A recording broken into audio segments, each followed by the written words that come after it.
Olá, bom dia a todos, bem-vindos. Vamos aqui fazer uma breve análise da pré-época do Benfica. Como vocês sabem, o Benfica já fez 3 jogos, teve 2 vitórias e um empate, 10 golos marcados, sendo que o Pavlidis destaca-se como o melhor marcador com 3 jogos, sendo que esses 3 jogos foi apenas 45 minutos em cada um desses jogos e 4 golos. O que é que nós podemos verificar assim numa primeira análise? Que o Benfica começa com uma goleada contra o Farense por 5-0, onde tivemos aqui algumas boas surpresas, nomeadamente o Florentino e o Rolaiser e o Presteni também, que marcam golos de fora da área. Tivemos também aqui o Rolaiser a afirmar-se como um potencial candidato à posição 8, ou pelo menos para lutar por essa vaga. E tivemos também aqui a questão de o reforço, o Barreiro, ter-se destacado com grande pulmão neste jogo contra o Farense, que ganhamos 5-0 e ainda o Pavlidis estreou-se a marcar. Portanto, foi um bom jogo, um bom teste em que o Benfica teve uma nota bastante positiva. Depois tivemos um empate contra o Celta de Vigo, num jogo em que, de duas caras, em que na primeira parte tivemos muito bem, na segunda parte muito mal. Na primeira parte marcamos 2 golos e há aqui também a novidade de Pavlidis marcar penaltis, portanto 2 golos do Benfica por Pavlidis, sendo que um deles foi de penalti. E esse facto, termos aqui mais um marcador de penaltis para além de Di Maria e João Mário, acaba por ser um facto interessante. Portanto, um jogo razoável com o Celta de Vigo, um jogo de duas caras, que culminou com uma boa atuação neste último jogo contra o Almeria, da 2ª Divisão Espanhola. O Benfica ganhou 3-1, num jogo em que a primeira parte empatamos a uma bola e na segunda parte marcamos 2 golos. Ou seja, a equipa da segunda parte destacou-se mais em detrimento da equipa da primeira, ao contrário do jogo anterior.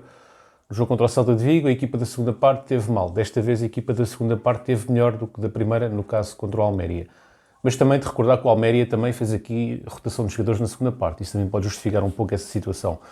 Portanto, neste jogo contra o Almeria, tivemos aqui o destaque Pavlidis, que volta a marcar e volta a afirmar-se como goleador, com uma média de mais ou menos 30 arredondado, um golo a cada 34 minutos. Tivemos aqui o Artur Cabral com um gesto técnico impressionante, faz um chapéu ao guarda-redes do Almeria, aliás, e tivemos o João Mário numa excelente combinação de ataque a marcar um golo de fora da área também, a passe do reforço, portanto, do reforço, o Best, que tem a inteligência de ir à linha de fundo e fazer o passe para trás, para desequilibrar a defesa. Tu, quando jogas à ala ou ao extremo, um dos objetivos ou uma das coisas que os treinadores te dizem é que quando fores à linha, também tens a opção de fazer o passo para trás. Porque se tu fizeres o passo para trás com a defesa em contrapé, de certeza que vai criar um lance de perigo. E o Besta teve essa inteligência de fazer o passo para trás e o João Mário, no remate colocado, faz o 3-1 na vitória contra o Almeida. Bom, tirando esta pequena introdução, o que é que nós podemos também verificar ao longo destes 3 jogos? Que o Roger Smith está à procura de um substituto de Rafa dentro do plantel, uma vez que ainda não veio os jogadores da seleção, ainda não veio os reforços.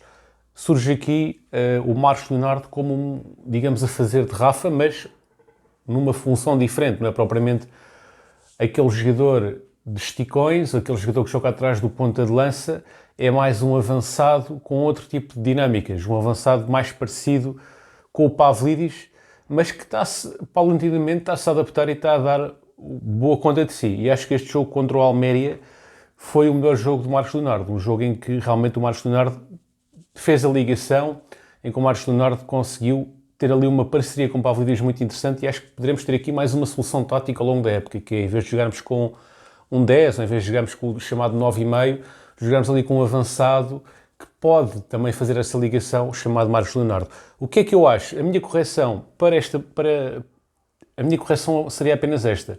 Se eu jogar com Marcos Leonardo e Pavlidis, não jogaria com Florentino e Barreiro no meio campo. Porquê? Porque falta ali, se tivermos Florentino e Barreiro no meio campo, depois temos o Marcos Leonardo e o Pavlidis, falta ali um elemento que faça a ligação. Portanto, eu verifiquei que no jogo contra o Almeria, na primeira parte, faltou alguém que desse uma dinâmica de passe diferente, nomeadamente que soubesse rodar o jogo, que soubesse fazer passos médios longos.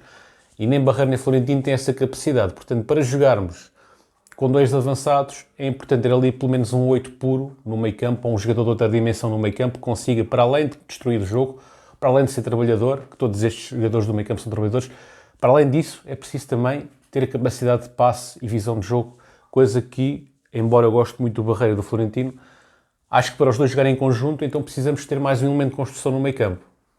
porque se for para jogar com dois avançados, temos de ter ali um centrocampista de outra dimensão a nível de visão de jogo, no meu entender.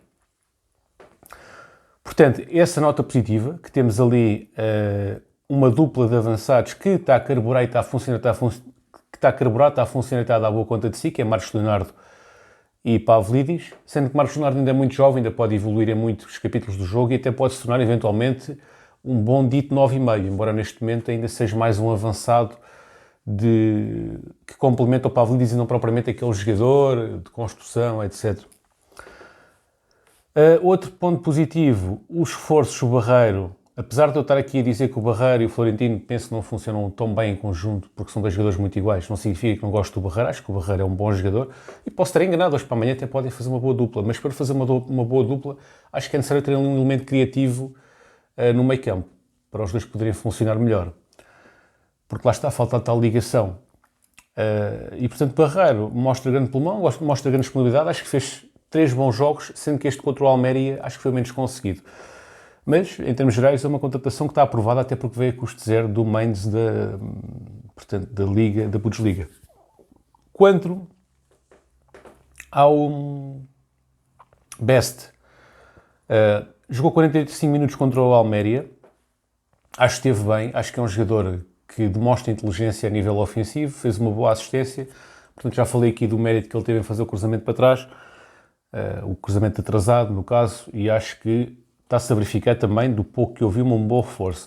Depois o Pavlidis, lá está, 4 golos em 3 jogos, está-se a demonstrar goleador, portanto está a ter faro de golo, é manter o faro de golo, e a manter esta senda goleadora. Portanto, estes jogadores pedidos por Roger Smith, o Barreiro não sei se foi pedido, mas o Pavlidis e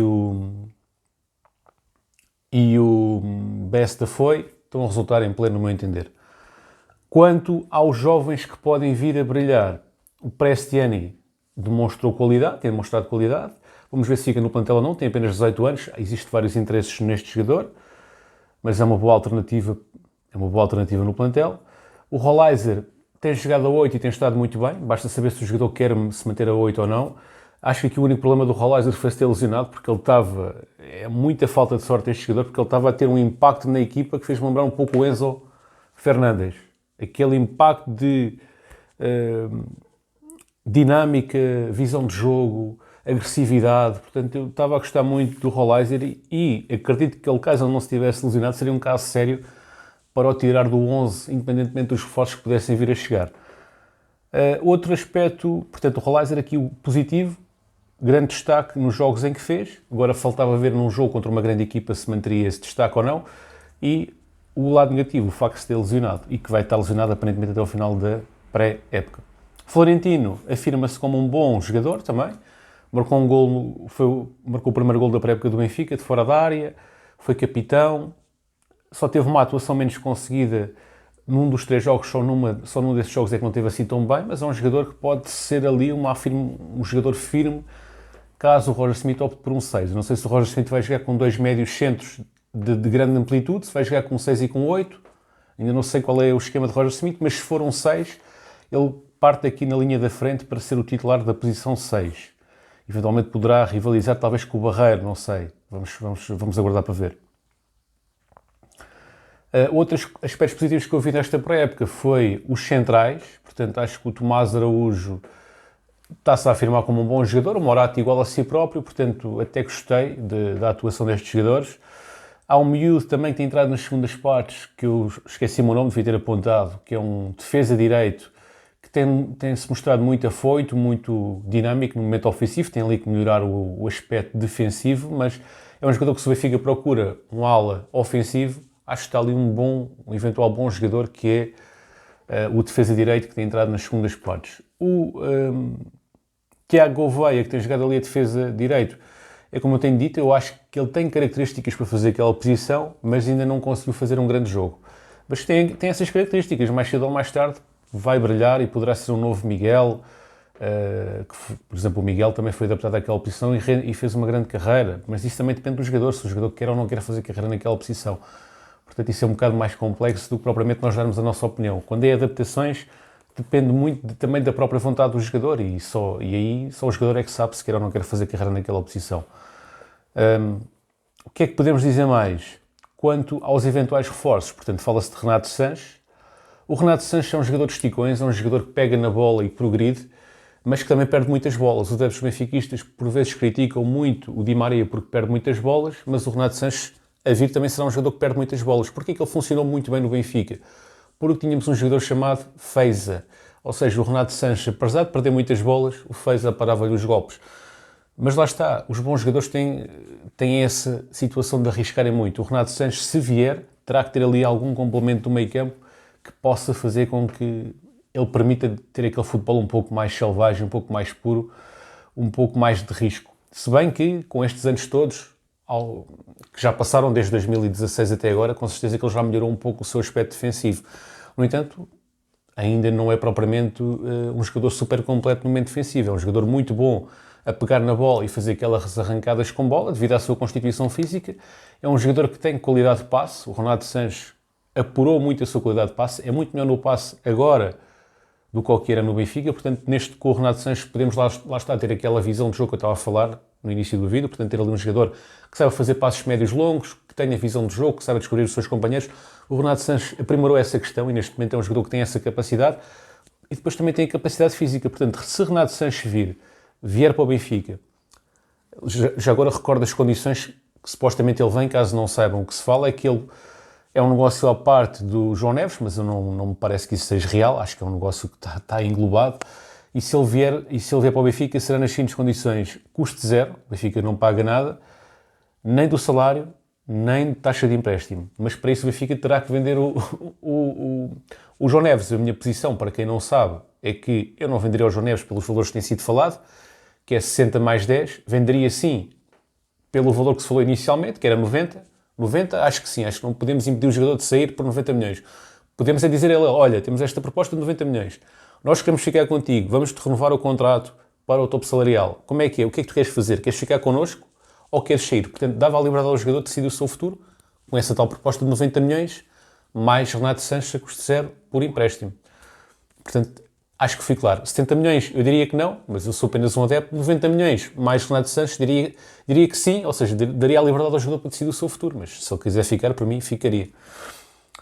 Outro reforço tem sido falado, João Félix, é um jogador que saiu do Benfica, que fez uma grande época com Bruno Lage, ao lado de Seferovic, em que fomos campeões nacionais. Não se afirmou no Atlético de Madrid, não se afirmou em todos os clubes que esteve, e, portanto, teve no Barcelona aqui alguns bons momentos, mas foi preterido, e é um jogador que tem um salário alto, mas pode vir ao abrigo do programa Regressar, o que pressupõe menos 50% de impostos do que aquilo que seria num jogador normal. O Benfica está a tentar contratá-lo por 50% do passe do jogador, por 20 milhões, o Atlético pede 30, depois também há aqui a questão salarial para ser superada. Vamos ver o que é que vai dar. Seria um jogador que, em termos de qualidade, tem muita qualidade, internacional português, joga atrás do ponta de lança, grande visão de jogo, qualidade de remate, até golos de cabeça o homem marca, apesar de não ser propriamente um cabeceador nato. Portanto, é um jogador que tem qualidade e que, para mim, obviamente, poderia vir para o Benfica, mas isso agora já depende se o Benfica tem ou não tem condições financeiras para o contratar. Isso já é outra questão, que já não me cabe a mim avaliar, porque eu não sou contabilista, nem economista, nem tenho acesso às contas do Benfica. Outro nome tem sido falado, a questão do Otamendi, não é? O Otamendi que vai aos Jogos Olímpicos. O Rui Costa deu a justificação que seria um prémio carreira, porque o jogador é o último ano, ele está no final da sua carreira e não vai ter outra oportunidade e, portanto, nessa medida, concedeu-lhe essa possibilidade. Eu aceito essa justificação, acho que é uma justificação plausível, até porque tu tens aqui um jogador que vai ter a última oportunidade da sua carreira de jogar os Jogos Olímpicos e tu não deixas ele ir, poderá ter aqui um custo acrescido. É diferente de um jovem que tem mais oportunidades pela frente.